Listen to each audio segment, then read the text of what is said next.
Sebagai hamba Tuhan, orang harus mengajarkan perpuluhan atau persepuluhan dengan benar.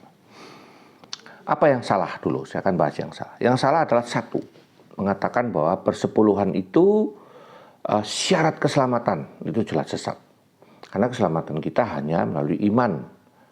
Dan bukan kita memberi persepuluhan agar diselamatkan, tetapi karena sudah diselamatkan, maka memberi persepuluhan. Yang kedua, persepuluhan diberikan agar diberkati 100 kali lipat, 200 kali lipat, 1.000.000 kali lipat. Tidak.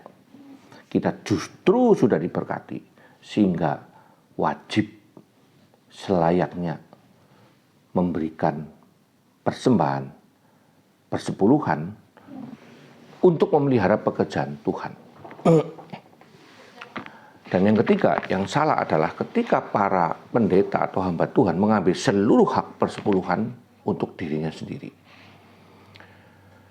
Karena persepuluhan di dalam perjanjian lama menjadi tipologi gereja, bahwa para imam, para lewi yang dikhususkan bagi Tuhan, mereka yang tidak bekerja di dalam dunia ini secara sekuler sebagaimana yang kita tahu, walaupun sebenarnya tidak ada pembagian sekuler maupun rohani dalam kehidupan ini, tetapi kewajiban kita lah untuk memelihara kehidupan mereka agar hidup layak. Sehingga para pendeta yang bermewah-mewah dengan jam mahal, baju mahal dari persepuluhan, itu menjadi sesuatu yang salah dan justru berdosa. Perbandingan di dalam Israel itu adalah 1:11. Nanti ada satu suku yang hampir dipunahkan, itu menjadi 1:10. Maka sebenarnya itu berbicara tentang kewajaran hidup seorang hamba Tuhan. Jadi tidak bisa atau tidak boleh berfoya-foya atau dengan glamor. Sehingga para pendeta itu tidak usah takut memberikan khotbah tentang persepuluhan karena itu firman Tuhan. Jadi jangan karena itu dari perjanjian lama lalu kita menafikan, meminggirkan, oh tidak berlaku, tidak berlaku. Terlalu banyak orang tidak tahu kata nomos atau Taurat di dalam perjanjian baru. Yang dibatalkan yang mana, yang masih berlaku yang mana.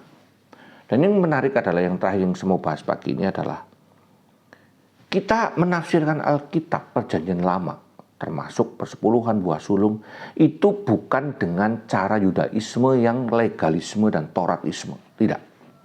Kita melihatnya sebagai sebuah tipologi. Kita memahami suatu hukum atau perintah atau mitzvah, mitzvot atau Taurah itu di dalam perspektif kehendak Allah. Filosofi esensi di balik perintah itu. Apa itu?